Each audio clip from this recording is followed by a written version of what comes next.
ಶ್ರೀಮದ್ಭಾಗವತಂ ಮೊದಲನೇ ಸ್ಕಂದ 5ನೇ ಅಧ್ಯಾಯ 11ನೇ ಶ್ಲೋಕ. ತತ್ವಾಗ್ ವಿಸರ್ಗ ಜನತಾಗ ವಿಪ್ಲವ ಯಸ್ಮಿನ್ ಪ್ರತಿಶ್ಲೋಕಂ ಅಬದ್ಧವತಿ ಅಪಿ ನಾಮಾನಿ ಅನಂತಸ್ಯ ಯಶಾಂಕಿತಾನಿ ಯತ್ ಶೃಣ್ವಂತಿ ಗಾಯಂತಿ ಗೃಣಂತಿ ಸಾಧವ. ಅನುವಾದ: ಅದಕ್ಕೆ ಪ್ರತಿಯಾಗಿ ಅನಂತ ಪ್ರಭುವಿನ ನಾಮ, ಕೀರ್ತಿ, ರೂಪಗಳು, ಲೀಲೆಗಳು ಮೊದಲಾದ ದಿವ್ಯ ಮಹಿಮೆಗಳ ವರ್ಣನೆಗಳನ್ನು ತುಂಬಿರುವ ಬರೆಹ ಬೇರೆ ರೀತಿಯ ಸಾಹಿತ್ಯ. ತಪ್ಪು ದಾರಿ ಹಿಡಿದಿರುವ ಇಂದಿನ ನಾಗರಿಕತೆಯ ಅಪವಿತ್ರ ಜೀವನದಲ್ಲಿ ಕ್ರಾಂತಿಯನ್ನು ಉಂಟು ಮಾಡುವ ಉದ್ದೇಶ ದಿವ್ಯ ಪದಗಳಿಂದ ಕೂಡಿರುವ ಈ ಸಾಹಿತ್ಯದಾಗಿದೆ. ಅಂತಹ ಸಾಹಿತ್ಯವು ದಿವ್ಯವಾದದ್ದು. ಒಂದು ವೇಳೆ ಅಂಥ ಸಾಹಿತ್ಯ ಅಷ್ಟೊಂದು ಉತ್ತಮ ರೀತಿಯಲ್ಲಿ ರಚಿತವಾಗಿರದಿದ್ದರೂ ಚಿಂತೆ ಇಲ್ಲ. ಪ್ರಾಮಾಣಿಕರು, ನಿರ್ಮಲ ಮನಸ್ಸಿನವರು ಆದ ಜನ ಅದನ್ನು ಕೇಳುತ್ತಾರೆ, ಹಾಡುತ್ತಾರೆ, ಒಪ್ಪಿ ಸ್ವೀಕರಿಸುತ್ತಾರೆ. ಈ ಶ್ಲೋಕ ಎಂತ ಹೇಳ್ತಾನೆ ಅಂದರೆ,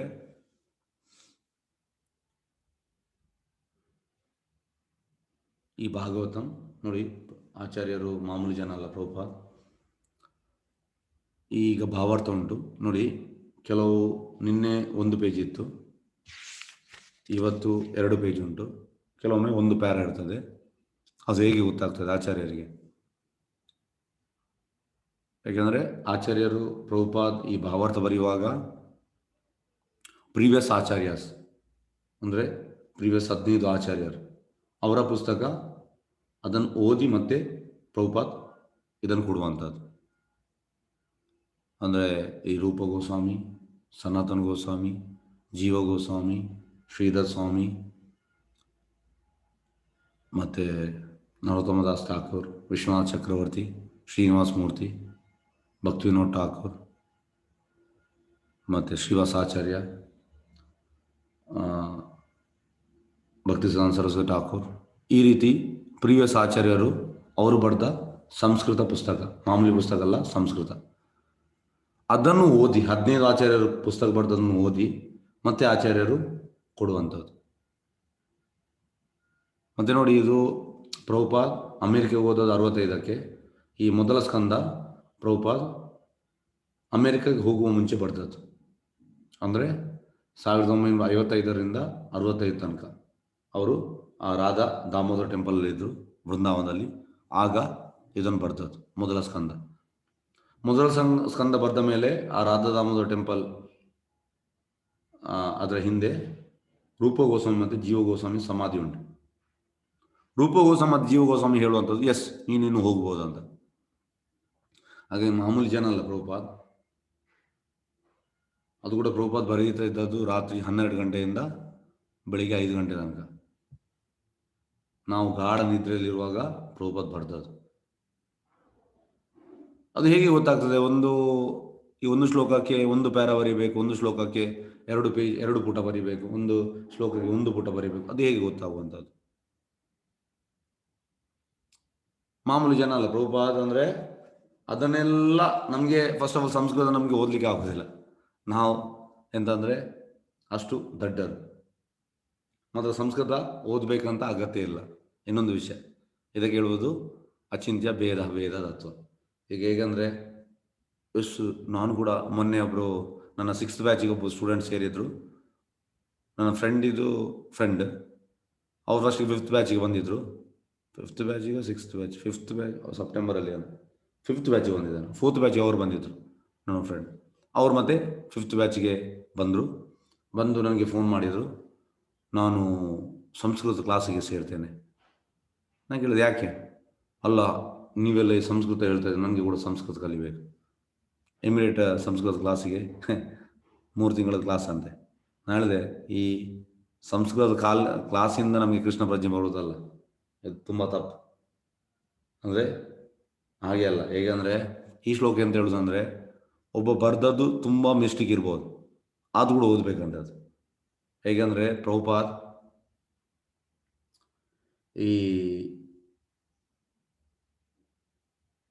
ಅಂದರೆ ಅಮೇರಿಕಾದಲ್ಲಿ ಮೂವ್ಮೆಂಟ್ ಸ್ಟಾರ್ಟ್ ಆಯಿತು. ಫಸ್ಟ್ ಸ್ಟಾರ್ಟ್ ಆಗೋದು ಅಮೇರಿಕಾದಲ್ಲಿ, ಮತ್ತು ಎಲ್ಲ ದೇಶದಲ್ಲಿ ಸ್ಟಾರ್ಟ್ ಆಯಿತು. ಭಾರತದಲ್ಲಿ ಸ್ಟಾರ್ಟೇ ಆಗಲಿಲ್ಲ. ಪ್ರಭುಪಾದಿಗೆ ತುಂಬ ಬೇಜಾರಾಯಿತು. ಪ್ರಭುಪಾದ್ 1922ರಿಂದ 1965 ತನಕ 43 ವರ್ಷ ಭಾರತದಲ್ಲಿ ತುಂಬ ಪ್ರಯತ್ನ ಪಟ್ಟು ಮನೆ ಮನೆಗೆ ಹೋದ್ರು.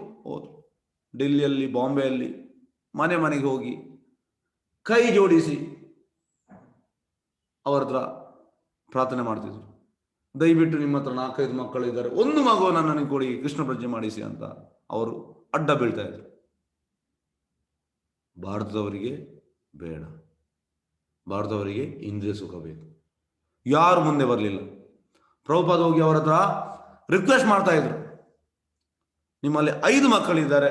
ಆ ಟೈಮಲ್ಲಿ ಮಿನಿಮಮ್ 5 ಮಕ್ಕಳು ಇದ್ರು. ಇದು ಯಾವಾಗ ಈ ಒಂದು 40s ಅಲ್ಲಿ. ಈಗ ಒಂದಾಗಿದೆ. ಪ್ರಭುಪಾದ ಹೇಳ್ತಾರೆ, ಈ ಕಾಂಟ್ರಸೆಪ್ಟಿವ್ ಯೂಸ್ ಮಾಡಿ ಒಂದು ಮಗುವನ್ನು ಹುಟ್ಟಿಸೋದು ಇದು ಟೋಟಲಿ ನಾನ್ ಸೆನ್ಸ್. ಪ್ರಭುಪಾದ ಹೇಳ್ತಾರೆ, ಯಾಕೆಂದ್ರೆ ಜನರು ಹೇಳುವಂಥದ್ದು ಓವರ್ ಪಾಪ್ಯುಲೇಷನ್. ಪ್ರಭುಪಾದ ಇದಕ್ಕೆ ಟೋಟಲಿ ರಿಜೆಕ್ಟ್ ಮಾಡ್ತಾರೆ. ಪ್ರಭುಪಾದ ಹೇಳ್ತಾರೆ, Krishna has created unlimited universes. ತುಂಬಾ ಬ್ರಹ್ಮಾಂಡ ಸೃಷ್ಟಿ ಮಾಡಿದ್ದಾನೆ. And every universe is filled with living entities and it is congested. ಯಾಕೆಂದ್ರೆ ಪ್ರಭುಪಾದ ಹೇಳ್ತಾರೆ, ಅಟ್ ಎ ಮೂಮೆಂಟ್, ಒಂದು ಸೆಕೆಂಡ್ಗೆ ಎಷ್ಟೋ ಕೋಟಿಗಟ್ಟಲೆ ಯೂನಿವರ್ಸ್ ಆಯ್ತದಂತೆ. ಇದೆಲ್ಲ ಕೃಷ್ಣನ ಸೃಷ್ಟಿ.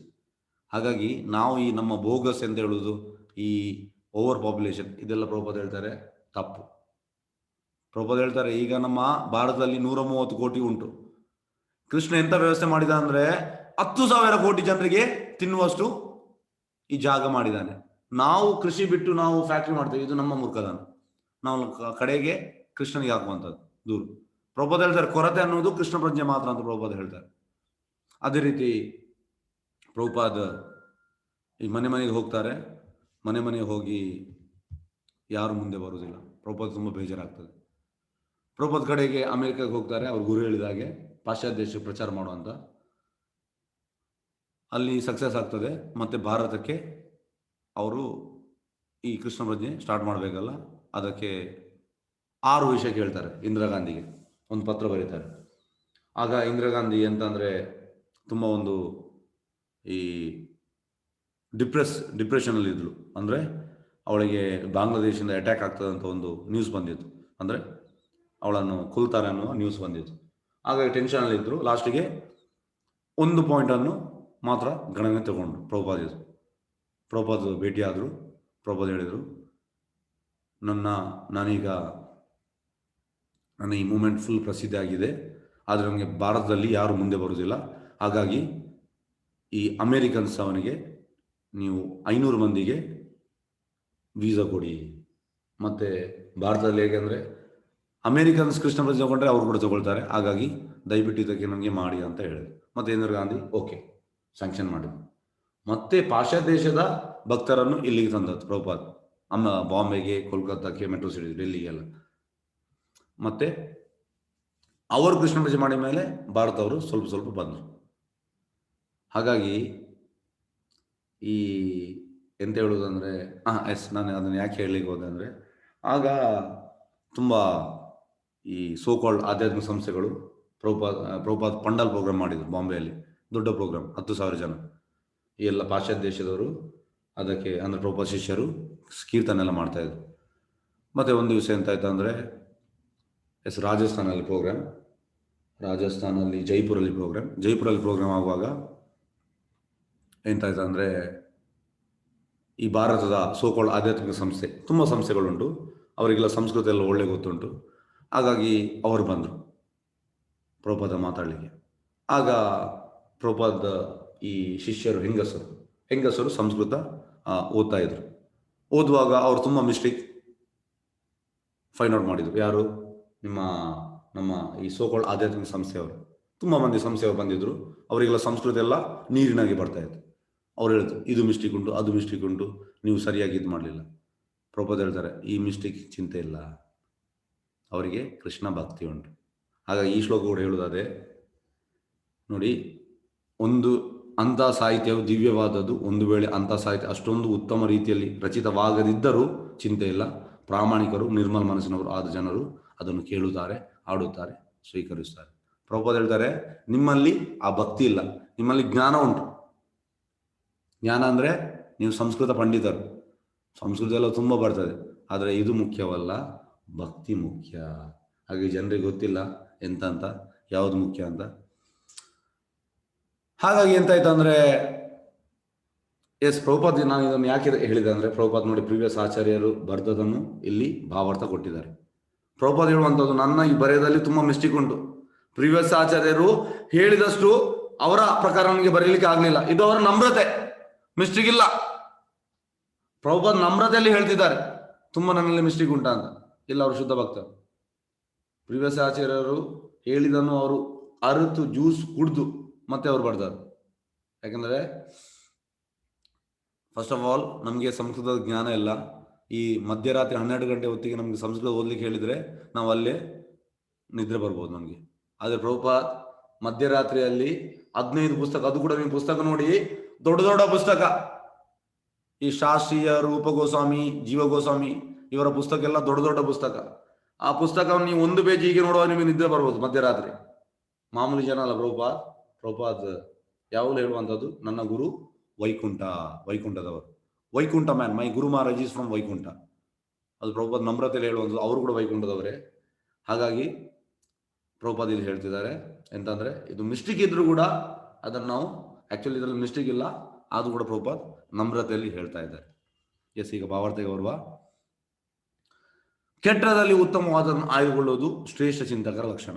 ಈಗ ಹೇಗಂದರೆ, ನಾವು ಪ್ರಭುಪಾದ್ ಯಾವಾಗಲೂ ಹೇಳ್ತಾರೆ, ಈ ಕೃಷ್ಣ ಪ್ರಜ್ಞೆಗೆ ಬಂದ ಮೇಲೆ ಅಂದರೆ ಬೇರೆ ಬೇರೆ ಕಡೆಯಿಂದ ನಾವು ಬರ್ತೇವೆ. ಈಗ ಹೇಗಂದರೆ, ನಮ್ಮ ದೇವಸ್ಥಾನದಲ್ಲಿ ಡೆಲ್ಲಿಯವರು, ಈ ರಷ್ಯಾದವರು, ಮತ್ತು ಬ್ಯಾಂಗ್ಳೂರಿನವರು, ಮತ್ತು ಈ ಮಹಾರಾಷ್ಟ್ರದವರು, ಬೇರೆ ಬೇರೆ ಕಡೆಯಿಂದ ಅವರು ಇದ್ದಾರೆ, ಬಾಂಬೆ ಅವರು ಎಲ್ಲ ಇದ್ದಾರೆ. ಆದರೆ ಫ್ಯಾಮಿಲಿಯಾಗಿ ತುಂಬ ಮಿಸ್ಟೇಕ್ ಇರ್ಬೋದು. ಆದರೆ ಯಾವ ನಾವು ಮಿಸ್ಟೇಕನ್ನು ಹುಡುಕುವುದಲ್ಲ, ಅವನಲ್ಲಿ ಒಳ್ಳೆ ಗುಣ ಹುಡುಕಬೇಕು. ನೋಡಿ, ಕೆಟ್ಟದಲ್ಲಿ ಉತ್ತಮವಾದನ್ನು ಆಯ್ದುಕೊಳ್ಳುವುದು ಶ್ರೇಷ್ಠದಿಂದ ಲಕ್ಷಣ. ಬುದ್ಧಿವಂತರು ವಿಷದಿಂದ ಅಮೃತವನ್ನು ಎತ್ತಿಕೊಳ್ಳಬೇಕು, ವಿಷದಲ್ಲಿನ ಅಮೃತವನ್ನು ಎತ್ತಿಕೊಳ್ಳಬೇಕು.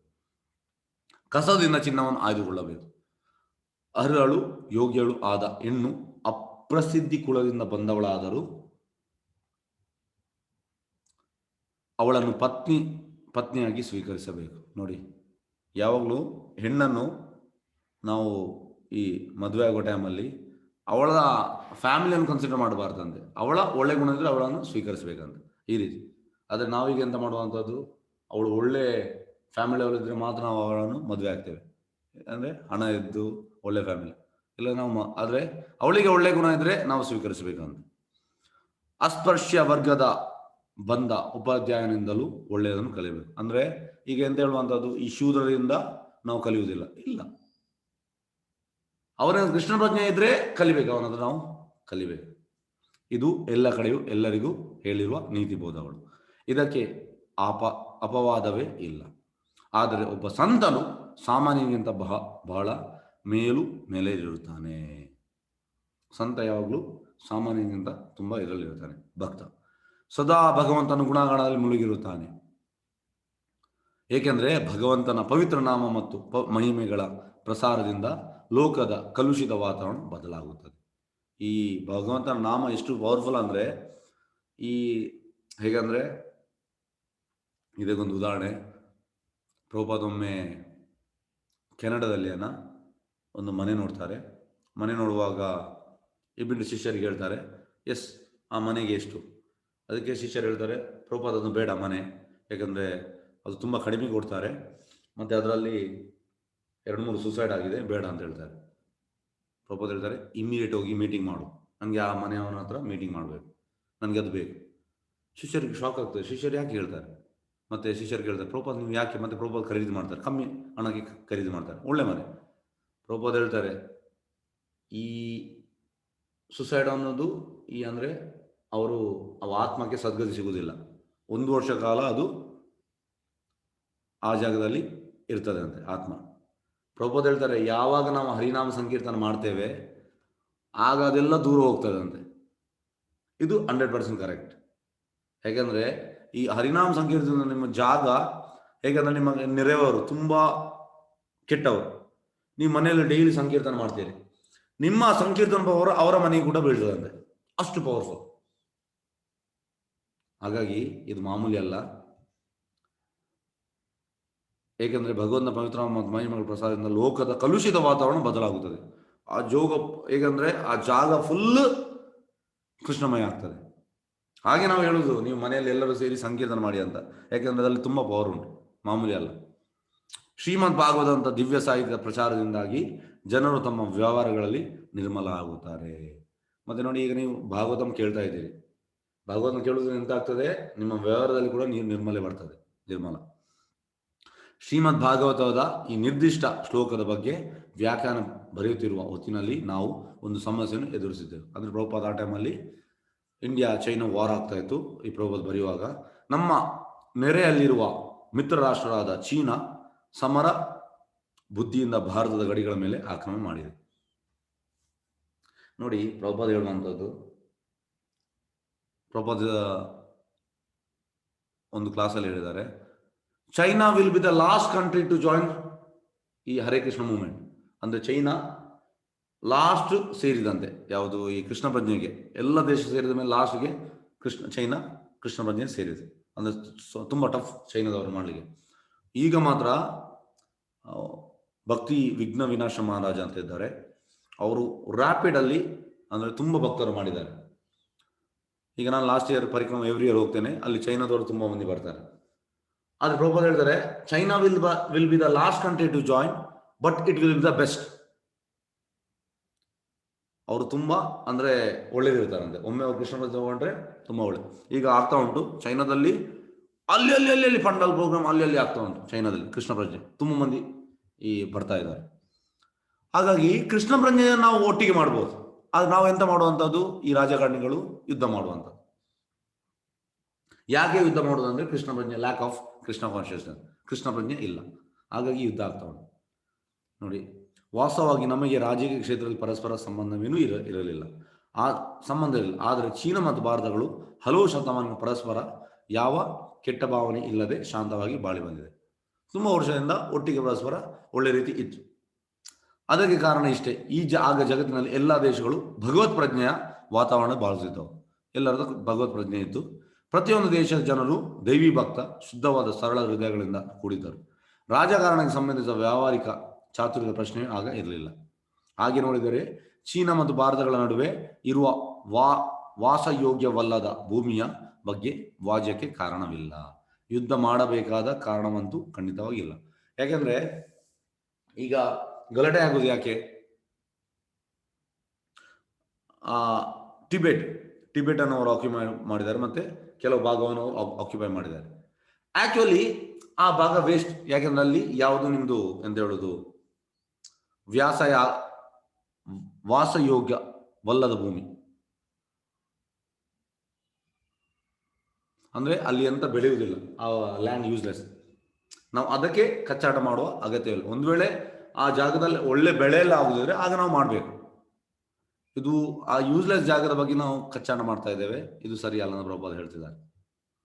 ಯುದ್ಧ ಯಾಕೆಂದ್ರೆ ಅಲ್ಲಿ ಇರ್ಲಿ ಕೂಡ ಆಗುದಿಲ್ಲ. ತುಂಬಾ ಎಂತ ಹೇಳುದಂದ್ರೆ, ಈಗ ನಮ್ಮ ಆರ್ಮಿಯವರಲ್ಲಿ ಯುದ್ಧಕ್ಕೆ ಹೋಗುವಾಗ ಕೂಡ ಅವರಿಗೆ ತಿನ್ಲಿಕ್ಕೆ ತುಂಬಾ ಕಷ್ಟ ಅಂತೆ ಅಲ್ಲಿ ಯುದ್ಧ ಮಾಡುವ ಟೈಮಲ್ಲಿ. ಅಂದ್ರೆ ತುಂಬಾ ಕೋಲ್ಡ್. ಹಾಗಾಗಿ ಆ ಜಾಗಕ್ಕೆ ನಾವು ಮಾಡಿ ಏನು ಪ್ರಯೋಜನ ಇಲ್ಲ ಅಂತ ಹೇಳ್ತಾರೆ ಪ್ರಭುಪಾದ. ಆದರೆ ನಾವು ಆಗಲೇ ಚರ್ಚಿಸಿದಂತೆ ಕಲಿಯುಗ ಕಲದ ಯುಗ ಆದುದರಿಂದ ಕ್ಷುಲ್ಲಕ ಕಾರಣಕ್ಕಾಗಿ ಕಾದಾಟ ಮಾಡುವ ಅವಕಾಶ ಸದಾ ಇರುತ್ತದೆ. ಸಣ್ಣ ಸಣ್ಣ ರೀಸನ್ಗೆ ನಾವು ಗಲಾಟೆ ಮಾಡ್ತೇವೆ. ಈ ಕಾದಾಟ ಪ್ರಸ್ತುತವಾದ ಸಮಸ್ಯೆಯೊಂದರಿಂದಾಗಿ ಎದ್ದ ಕಲಹವಲ್ಲ, ಈ ಯುಗದ ಒಟ್ಟು ಕಲುಷಿತ ವಾತಾವರಣದಿಂದಾಗಿ ಸೃಷ್ಟಿಯಾಗಿದೆ. ಯಾಕಂದ್ರೆ ನಮ್ಮ ವಾತಾವರಣ ಸರಿ ಇಲ್ಲ ಕಲಿಯುಗದ. ಭಗವಂತನ ನಾಮ ಮಹಿಮೆಗಳ ಗುಣಗಾನವನ್ನು ತಡೆಯಲು ಒಂದು ವರ್ಗದ ಜನರಿಂದ ವ್ಯವಸ್ಥಿತವಾದ ಅಪಪ್ರಚಾರ ನಡೆದಿದೆ. ಅಂದ್ರೆ ಈ ರಾಜಕಾರಣಿಗಳಿಗೆ ನಾಮ ಪ್ರಚಾರ ಬೇಡ, ಆದ್ದರಿಂದ ಶ್ರೀಮದ್ ಭಾಗವತ ಸಂದೇಶವನ್ನು ಪ್ರಪಂಚದಾದ್ಯಂತ ಪ್ರಚಾರ ಮಾಡಬೇಕಾದ ದೊಡ್ಡ ಅಗತ್ಯ ಈಗ ಉಂಟಾಗಿದೆ. ಅಂದ್ರೆ ಶ್ರೀಮದ್ ಭಾಗವತ ಪ್ರಚಾರ ಆದ್ರೆ ಎಲ್ಲವೂ ಯುದ್ಧ ನಿಲ್ತದೆ. ಯಾಕಂದ್ರೆ ಎಲ್ಲರೂ ನಾವು ವಸುದೇವ ಕುಟುಂಬ ಕೃಷ್ಣನ ಮಕ್ಕಳಂತ ನಮ್ಗೆ ಗೊತ್ತಾಗ್ತದೆ. ಇದು ಜಗತ್ತಿನ ಅಗತ್ಯವಾಗಿರುವ ಶಾಂತಿಯ ಸ್ಥಾಪನೆಗೆ ಮತ್ತು ಕಲ್ಯಾಣ ಸಾಧನೆಗೆ ಲೋಕದಲ್ಲೆಲ್ಲ ಶ್ರೀಮದ್ ಭಾಗವತ ಅಲೌಕಿಕ ಸಂದೇಶ ಪ್ರಸಾರ ಮಾಡಬೇಕು. ಅಂದ್ರೆ ಈ UNO, united nation of organisation, ಅವರು ಈ ಭಾಗವತಂ ಕ್ಲಾಸ್ ಅನ್ನು ಕಂಡಕ್ಟ್ ಮಾಡಬೇಕು, ಆಗ ಸರಿ ಆಗ್ತದೆ. ಇಲ್ಲದ್ರೆ ಸರಿ ಆಗುದಿಲ್ಲ. ಈ ಯುನೈಟೆಡ್ ನೇಷನ್ ಯುನೈಟೆಡ್ ಮಾಡಲಿಕ್ಕೆ ಆಗುದಿಲ್ಲ ಅವರಿಗೆ. ಅಲೌಕಿಕ ಸಂದೇಶವನ್ನು ಪ್ರಸಾರ ಮಾಡಬೇಕು. ಇದು ಜವಾಬ್ದಾರಿಯುತನಾದ ಪ್ರತಿಯೊಬ್ಬ ಭಾರತೀಯನ ಕರ್ತವ್ಯ. ಅಂದರೆ ನಮ್ಮ ಭಾರತೀಯರ ಕರ್ತವ್ಯ. ಭಾರತವು ಈ ಜವಾಬ್ದಾರಿ ನಿರ್ಲಕ್ಷಿಸಿ ತನ್ನ ಕರ್ತವ್ಯ ವಿಫಲವಾಗಿದೆ. ಅಂದರೆ ಚೈತನ್ಯ ಮಹಾಪ್ರಭು ಹೇಳುವಂಥದ್ದು, ನಮ್ಮ ಭಾರತೀಯರು ಕೃಷ್ಣ ಪ್ರಜ್ಞೆ ತಗೊಳ್ಬೇಕು, ಇದು ನಮ್ಮ ಕರ್ತವ್ಯ. ಆದರೆ ನಾವೆಂತ ಮಾಡ್ತಿದ್ದೇವೆ, ನಾವು ಪಾಶ್ಚಾತ್ಯ ದೇಶವನ್ನು ಫಾಲೋ ಮಾಡ್ತಿದ್ದೇವೆ. ನಮ್ಮ ಕರ್ತವ್ಯದಲ್ಲಿ ನಾವು ಸರಿಯಾಗಿ ಮಾಡ್ತಾ ಇಲ್ಲ. ಹಾಗಾಗಿ ಚೈತನ್ಯ ಮಹಾಪ್ರಭು ಹೇಳುವಂಥದ್ದು, ಭಾರತ ಭೂಮಿತೆ ಹೈಲ ಮನುಷ್ಯ ಜನ್ಮ ಯಾರ್ ಜನ್ಮ ಸಾರ್ಥಕರಿ ಕರ ಪರ ಉಪಕಾರ. ಭಾರತದಲ್ಲಿ ಹುಟ್ಟಿದ ಮೇಲೆ ನಾವೆಂತ ಮಾಡಬೇಕು, ನಮ್ಮ ಮನುಷ್ಯ ಜನ್ಮ ಸಾರ್ಥಕ ಮಾಡಬೇಕು, ನಾವು ಕೃಷ್ಣ ಭಜನೆ ಆಗಬೇಕು, ಮತ್ತೆ ನಾವು ಪರ ಉಪಕಾರ ಬೇರೆ ದೇಶದವರಿಗೆ ಇದನ್ನು ಕೊಡಬೇಕು. ಹಾಗಾಗಿ ನಾವೇ ನಮ್ಮ ಮಕ್ಕಳ ಕರ್ತವ್ಯದಲ್ಲಿ ವಿಫಲವಾಗಿದೆ. ಆದ್ರಿಂದಾಗಿ ಲೋಕದಲ್ಲಿ ಇಷ್ಟೊಂದು ಕಲಾಕ್ಷೋಭೆಗಳು ಕಾಣಿಸಿಕೊಂಡಿದೆ. ಶ್ರೀಮದ್ ಭಾಗವತದ ದಿವ್ಯ ಸಂದೇಶವು ಪ್ರಪಂಚದ ಕೆಲವು ಮುಂದಾಳುಗಳಿಂದ ಸ್ವೀಕೃತವಾದರೆ ಖಂಡಿತವಾಗಿ ಅವರ ಹೃದಯ ಪರಿವರ್ತನೆಯಾಗುವುದೆಂಬ ಭರವಸೆ ನಮಗಿದೆ. ಈ ಲೀಡರ್ನವರು ಇದನ್ನು ತಗೊಳ್ಬೇಕು, ಮತ್ತೆಲ್ಲ ಸರಿಯಾಗ್ತದೆ. ಆಗ ಸ್ವಾಭಾವಿಕವಾಗಿಯೇ ಜನಸಾಮಾನ್ಯರು ಅವರನ್ನು ಅನುಸರಿಸ್ತಾರೆ. ಅಂದರೆ ಯದ್ಯದ್ ಆಚರಿತ ಶ್ರೇಷ್ಠ ತತ್ತತ್ ಏವತರೋ ಜನ ಸಯದ್ ಪರಮಾನಂದ ಕುರಿತೆ ಲೋಕಸ್ಥ ಅನುವರ್ತದೆ. ಈಗ ಲೀಡರ್ ಅದನ್ನು ತಗೊಂಡ್ರೆ ಮಾಮೂಲಿ ಜನ ಕೂಡ ತಗೊಳ್ತಾರೆ. ಸಾಮಾನ್ಯ ಜನರು ಸದ್ಯದ ರಾಜಕಾರಣಿಗಳ ಮತ್ತು ಜನನಾಯಕರ ಕೈಗಳ ಸಾಧನೆಗಳು. ನಾಯಕರು ಹೃದಯ ಬದಲಾವಣೆಯಾದರೆ ಜಗತ್ತಿನ ವಾತಾವರಣದಲ್ಲಿ ಖಂಡಿತವಾಗಿಯೂ ತೀವ್ರ ಪರಿವರ್ತನೆಯಾಗುವುದು.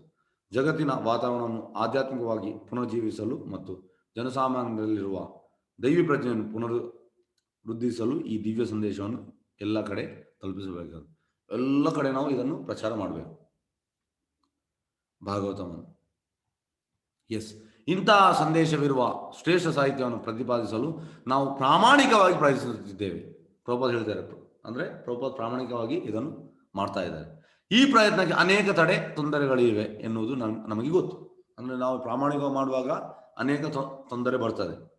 ಇದನ್ನು ವಿದೇಶ ಭಾಷೆಯೊಂದರಲ್ಲಿ ಸಮರ್ಪಕವಾದ ಮಾತಿನಲ್ಲಿ ನಿರೂಪಿಸುವ ಯತ್ನ ಸಫಲವಾಗದಿರಬಹುದು. ಅಂದರೆ ಇಂಗ್ಲಿಷಲ್ಲಿ ಪ್ರಭುಪಾದ ಹೇಳಿದ್ದಾರೆ, ಇದು ಸಫಲ ಮಾತಿನಲ್ಲಿ ನಿರೂಪಿಸುವ ಯತ್ನ ಸಫಲವಾಗದಿರಬಹುದು. ಅಂದರೆ ಅದು ಸಕ್ಸಸ್ ಆಗಲಿಲ್ಲ, ಆದರೂ ಕೂಡ ಅದನ್ನು ತಕ್ಕ ರೀತಿಯಲ್ಲಿ ನಿರೂಪಿಸಲು ನಾವು ಪ್ರಾಮಾಣಿಕವಾಗಿ ಯಾಕೆಂದ್ರೆ ಪ್ರಭುಪಾದ ಈ 65 ಮುಂಚೆ ಇದನ್ನು ಬರ್ತದೆ.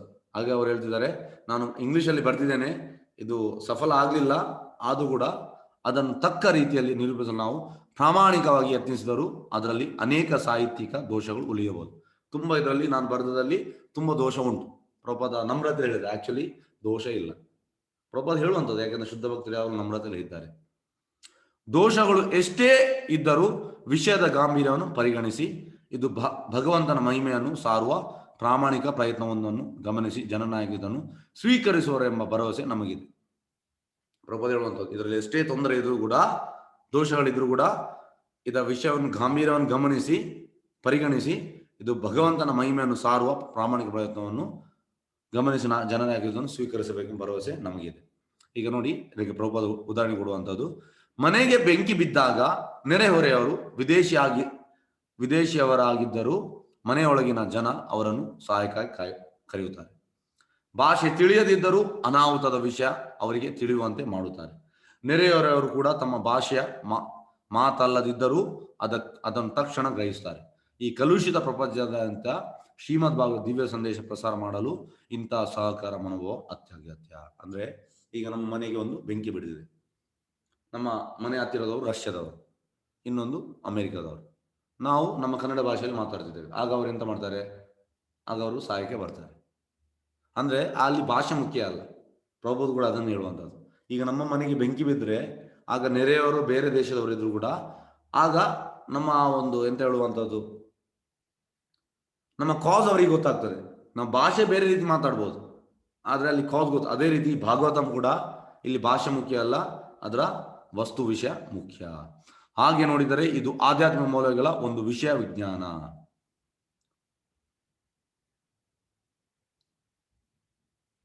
ನಮಗೆ ಮುಖ್ಯವಾದದ್ದು ವಿಷಯ ಹೊರತು ಭಾಷೆ ಅಲ್ಲ. ನೋಡಿ, ಮುಖ್ಯ ವಿಷಯ. ಈ ಶ್ರೇಷ್ಠ ಸಾಹಿತ್ಯ ವಿಷಯವನ್ನು ಜನ ಅರಿತುಕೊಂಡರೆ ಆಗ ನಮ್ಮ ಪ್ರಯತ್ನಕ್ಕೆ ಯಶಸ್ಸು ದೊರೆತಂತೆ. ಪ್ರಪಂಚದಾದ್ಯಂತ ಜನರು ಲೌಕಿಕ ಚಟುವಟಿಕೆಗಳಲ್ಲಿ ತುಂಬ ಮಗ್ನರಾದಾಗ ವ್ಯಕ್ತಿಯಾಗಲಿ ಅಥವಾ ರಾಷ್ಟ್ರವಾಗಲಿ ಕೇವಲ ಅಲ್ಪ ಪ್ರಚೋದನೆಯಿಂದಲೇ ಮತ್ತೊಬ್ಬ ವ್ಯಕ್ತಿಯ ಮೇಲೆ ಅಥವಾ ರಾಷ್ಟ್ರದ ಮೇಲೆ ದಾಳಿ ಮಾಡಬಹುದು. ಯಾಕೆಂದರೆ ಈಗೆಲ್ಲ ರಾಷ್ಟ್ರಗಳು ದಾಳಿ ಯಾಕೆ ಮಾಡೋದು? ಯಾಕೆಂದರೆ ಅವ್ರ ಹತ್ರ ಕೃಷ್ಣ ಪ್ರಜ್ಞೆ ಇಲ್ಲ. ಕೃಷ್ಣ ಪ್ರಜ್ಞೆ ಇದ್ದರೆ ನಾವು ಈ ರೀತಿ ದಾಳಿ ಮಾಡೋದಿಲ್ಲ. ಇದರಲ್ಲಿ ಆಶ್ಚರ್ಯವೇನಿಲ್ಲ. ಇದು ಕಲಿಯುಗದ ನಿಯಮ. ಎಲ್ಲ ಬಗೆಯ ಭ್ರಷ್ಟಾಚಾರಗಳಿಂದ ಲೋಕದ ವಾತಾವರಣ ಆಗಲೇ ಕಲುಷಿತವಾಗಿದೆ. ಇದು ಎಲ್ಲರಿಗೂ ಗೊತ್ತು. ಐಹಿಕ ವಿಚಾರಗಳಿಂದ ಕೂಡಿದ ಇಂದ್ರಿಯಗಳನ್ನು ತಣಿಸುವ ಸಲ್ಲದ ಸಾಹಿತ್ಯ ಬೇಕಾದಷ್ಟಿದೆ. ತುಂಬ ಸಾಹಿತ್ಯ ಉಂಟು. ಅದು ನಿಮ್ಮ ಐಹಿಕ ಅಂದರೆ ಇಂದ್ರಿಯ ಸುಖವನ್ನು ಇನ್ನೂ ಜಾಸ್ತಿ ಮಾಡುವಂಥದ್ದು. ಹಲವು ದೇಶಗಳಲ್ಲಿ ಅಶ್ಲೀಲ ಸಾಹಿತ್ಯವನ್ನು ಪತ್ತೆ ಹಚ್ಚಿ ನಿಯಂತ್ರಿಸಲು ಅನೇಕ ಸಮಿತಿಗಳು ರಚಿತವಾಗಿದೆ. ಅಂದರೆ ಈ ಬ್ಲೂ ಫಿಲ್ಮ್ ಅದನ್ನು ನಿಲ್ಲಿಸಲಿಕ್ಕೆ ತುಂಬ ಸಮಿತಿಗಳುಂಟು. ಎಂದರೆ ಸರ್ಕಾರವಾಗಲಿ ಅಥವಾ ಜವಾಬ್ದಾರಿಯುತ ನಾಯಕರಾಗಲಿ ಅಂಥ ಸಾಹಿತ್ಯ ಬಯಸುವುದಿಲ್ಲ. ಸರ್ಕಾರಕ್ಕೆ ಇಂಥ ಸಾಹಿತ್ಯ ಬೇಡ. ಆದರೆ ಇಂದ್ರಿಯ ತೃಪ್ತಿಗಾಗಿ ಜನ ಅದನ್ನು ಬಯಸುವುದರಿಂದ ಅದು ಮಾರುಕಟ್ಟೆಯಲ್ಲಿ ದೊರೆಯುತ್ತದೆ. ಅದು ಜನರಿಗೆ ಇಂದ್ರಿಯ ತೃಪ್ತಿ ಬೇಕು, ಅದಕ್ಕೆ ಮಾರ್ಕೆಟ್ ಪ್ಲೇಸಲ್ಲಿ ಉಂಟದು. ಓದುವ ಪ್ರವೃತ್ತಿಯನ್ನು ಜನಸಾಮಾನ್ಯರಲ್ಲಿ ಸ್ವಾಭಾವಿಕವಾದದೆ. ಎಲ್ಲರಿಗೂ ಓದುವ ಒಂದು ಕುತೂಹಲ ಉಂಟು. ಆದರೆ ಅವರು ತಪ್ಪು ಪುಸ್ತಕ ಓದ್ತಾ ಇದ್ದಾರೆ. ಆದರೆ ಮನಸ್ಸು ಕಲುಷಿತವಾಗುವುದರಿಂದ ಅವರ ಮೇಲೆ ಹೇಳಿದಂಥ ಸಾಹಿತ್ಯವನ್ನು ಬಯಸುತ್ತಾರೆ. ಯಾಕೆಂದರೆ ಅವರ ಮನಸ್ಸು ನಿರ್ಮಲವಾಗಿಲ್ಲ, ಕಲುಷಿತವಾಗಿದೆ. ಹಾಗಾಗಿ ಅವರಿಗೆ ಅಂಥ ಸಾಹಿತ್ಯ ಬೇಕು. ಶ್ರೀಮದ್ ಭಾಗವತ ಅಂತ ಅಲೌಕಿಕ ಸಾಹಿತ್ಯವು ಜನರ ಮನಸ್ಸಿನ ಭ್ರಷ್ಟಕ್ರಿಯೆಗಳನ್ನು ತಗ್ಗಿಸುವುದಲ್ಲದೆ ಅವರ ಸಾಹಿತ್ಯ ವಾಚನದ ಬಗ್ಗೆ ಬಯಕೆಯ ತಕ್ಕ ಆಹಾರವನ್ನು ಒದಗಿಸುತ್ತದೆ. ಶ್ರೀಮದ್ ಭಾಗವತ ಎಂತ ಮಾಡ್ತದೆ? ಅವರ ಐಹಿಕ ಸಾಹಿತ್ಯದ ನೋಡಿ ಅಂತ ಅಲೌಕಿಕ ಸಾಹಿತ್ಯವು ಜನರ ಮನಸ್ಸಿನ ಭ್ರಷ್ಟಕ್ರಿಯೆಗಳನ್ನು ತಗ್ಗಿಸುವುದಲ್ಲದೆ ಅವರ ಸಾಹಿತ್ಯ ವಾಚನದ ಬಯಕೆ ತಕ್ಕ ಆಹಾರವನ್ನು ಒದಗಿಸುತ್ತದೆ. ಅಂದರೆ ನಮಗೆ ಓದಲಿಕ್ಕೆ ತಕ್ಕ ಆಹಾರ ಅಂತಂದರೆ ಶ್ರೀಮದ್ ಭಾಗವತ ಒದಗಿಸ್ತದೆ. ಮೊದಲಲ್ಲಿ ಜನಕ್ಕೆ ಅದು ಮೊದಲಿಗೆ ಜನರಿಗೆ ಅದು ಹಿಡಿಸದಿರಬಹುದು. ಕಾಮಾಲೆಯಿಂದ ಬಳಲುತ್ತಿರುವ ಕಲ್ಲು ಸಕ್ಕರೆ ತೆಗೆದುಕೊಳ್ಳಲು ಹಿಂಜರಿಯುತ್ತಾನೆ ನಿಜ. ಆದರೆ ಕಲ್ಲು ಸಕ್ಕರೆಯೇ ಕಾಮಾಲೆ ರೋಗಕ್ಕೆ ತಕ್ಕ ಪರಿಹಾರವೆಂದು ನಮಗೆ ಗೊತ್ತಿರಬಹುದು. ಹೇಗೆಂದ್ರೆ ಒಬ್ಬನಿಗೆ ಜಾಂಡೀಸ್ ಆದರೆ ಅವನಿಗೆ ಈ ಶುಗರ್ ಕ್ಯಾಂಡಿ ಅಂದರೆ ಈ ಶುಗರ್ ಕೇನ್ ಜ್ಯೂಸ್ ಅದು ಅವನಿಗೆ ಕೈ ಆಗ್ಬೋದು. ಆದರೆ ಅದೇ ಅವನಿಗೆ ಮದ್ದು. ಹಾಗೆ ಅದೇ ರೀತಿ ನಮಗೆ ಈಗ ಸ್ಟಾರ್ಟಿಂಗ್ ನಮಗೆ ಈ ಭಾಗವತ ನಮಗೆ ಸ್ವಲ್ಪ ಕಹಿ ಆಗ್ಬೋದು, ಆದರೆ ಇದು ಮದ್ದು. ನಮ್ಮ ಈ ಕಾಮವನ್ನು ಟೋಟಲ್ ಕಂಟ್ರೋಲ್ ಮಾಡಲಿಕ್ಕೆ ಈ ಭಾಗವತ ನಮಗೆ ಮದ್ದು. ಕಾಮಲ ರೋಗಕ್ಕೆ ತಕ್ಕ ಪರಿಹಾರ ನಮಗೆ ಗೊತ್ತಿರಬಹುದು. ಅಷ್ಟೇ ಅದೇ ರೀತಿ ಭಗವದ್ಗೀತೆ ಮತ್ತು ಶ್ರೀಮದ್ ಭಾಗವತ ಗ್ರಂಥಗಳ ಓದನ್ನು ಜನಪ್ರಿಯಗೊಳಿಸಲು ವ್ಯವಸ್ಥಿತವಾದ ಪ್ರಚಾರ ನಡೆಯಲಿ. ಅದು ಕಾಮಾಲೆ ಕಾಯಿಲೆಯಂತಿರುವ ಇಂದ್ರಿಯ ದೃಷ್ಟಿಗೆ ಕಲ್ಲು ಸಕ್ಕರೆಯಂತೆ ಪರಿಣಾಮಕಾರಿಯಾದದ್ದು. ಅಂಥ ಸಾಹಿತ್ಯದ ಬಗ್ಗೆ ಜನರಲ್ಲಿ ಅಭಿರುಚಿ ಬೆಳೆದಾಗ ಸಮಾಜಕ್ಕೆ ವಿಷವನ್ನು ಉಸುತ್ತಿರುವ ಇತರ ಸಾಹಿತ್ಯಗಳು ತಾವಾಗಿ ನಿಂತು ಹೋಗುತ್ತದೆ. ಆದ್ದರಿಂದ ಶ್ರೀಮದ್ ಭಾಗವತ ನಿರೂಪಣೆಯಲ್ಲಿ ಕೆಲವು ದೋಷಗಳಿದ್ದರೂ ಜನರೆಲ್ಲ ಅದನ್ನು ಸ್ವಾಗತಿಸುತ್ತಾರೆ ಎಂಬ ಭರವಸೆ ನಮಗಿದೆ. ನೋಡಿ, ಪ್ರಭುಪಾದ ನಮ್ರತೆ ಹೇಳ್ತಿದ್ದಾರೆ, ಇದರಲ್ಲಿ ತುಂಬ ದೋಷ ಉಂಟು. ಆ್ಯಕ್ಚುಲಿ ದೋಷ ಇಲ್ಲ, ಅವರು ನಮ್ರತೆ ಹೇಳುವುದು. ಆದರೆ ಇದು ನಾನು ಆ ಒಂದು ಪ್ಯೂರಿಟಿಯಲ್ಲಿ ಬರೆದ ಕಾರಣ ಇದರ ಜನರೆಲ್ಲ ಸ್ವೀಕರಿಸ್ತಾರೆ ಅಂತ ಪ್ರಭುಪಾದಿಗೆ ಭರವಸೆ ಉಂಟು. ಇಲ್ಲಿ ದಯಮಾಡಿ ಕಾಣಿಸಿಕೊಂಡ ನಾರದರು ಅದನ್ನು ಅನುಮೋದಿಸಿದ್ದಾರೆ. ನಾರದರು ಇದನ್ನು ಅನುಮೋದಿಸಿದ್ದಾರೆ. ಎಸ್ ವಂಚಕಲ್ಪತರುಭ್ಯಶ್ಚ ಕೃಪಾ ಸಿಂಧುಭ್ಯೋ ಚ ಪತಿತಾನಾಂ ಪಾವನೇಭ್ಯೋ ವೈಷ್ಣವೇಭ್ಯೋ ನಮೋ ನಮಃ. ಅನಂತ ಕೋಟಿ ವೈಷ್ಣವರಿಗೆ ಜಯ. ನಾಮಾಚಾರ್ಯ ಶ್ರೀ ಹರಿದಾಸ್ ಠಾಕೂರ್ ಜಯ.